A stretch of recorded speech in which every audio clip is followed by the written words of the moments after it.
എന്റെ ദൃഷ്ടി പതിഞ്ഞിട്ട് പിഴച്ചുപോയ എത്ര പെണ്ണുങ്ങളുണ്ടോ തന്റെ തറവാട്ടില്? പറയണോ? എന്റെ ദൃഷ്ടി എന്റെ മൂന്നാം കണ്ണ് തുറന്ന് തന്നെയും തന്റെ മകനെയും ഭസ്മമാക്കേണ്ടിയിരുന്നതാണ്. മറന്നിട്ടില്ലല്ലോ ഒന്നും. താൻ എന്നെ വിശേഷിപ്പിച്ചല്ലോ കൊലയാളിന്ന്. ആരാടോ കൊലയാളി? ഇവനല്ലേ അത്? പോൾ ആസാദ് എന്ന എന്റെ സുഹൃത്തിനെ ബിയർ ബോട്ടിൽ പൊട്ടിച്ച് പള്ളക്ക് കയറ്റി കൊന്നവൻ ഇവൻ. ഇന്ദുചൂടന് സിവിൽ സർവീസ് ലിസ്റ്റിൽ 1ാം റാങ്ക് കിട്ടിയത് ആഘോഷിക്കുകയായിരുന്നു ഞങ്ങൾ. അതിനിടയിൽ ഈ നാറി മുൻ വൈരാഗ്യത്തിന്റെ പേരിൽ ചെയ്ത തന്തയില്ലാത്ത പണിക്ക് പോലീസ് അറസ്റ്റ് ചെയ്ത് എന്നെ അറസ്റ്റ് ചെയ്യിച്ചു.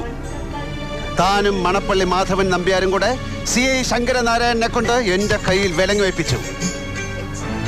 എല്ലാം പഴങ്കഥകളായി, കർമ്മദോഷത്തിന്റെ ശാപഫലമായി കരുതി എല്ലാം മറക്കാൻ ശ്രമിക്കുന്ന എന്നെ ഒരു വെറും വാക്കിന്റെ മുന കൊണ്ടുപോലും ഇനി കുത്തി നോവിച്ചാൽ കത്തിച്ചുകളയും ഞാൻ പച്ചയ്ക്ക്. മനസ്സിലായടോ?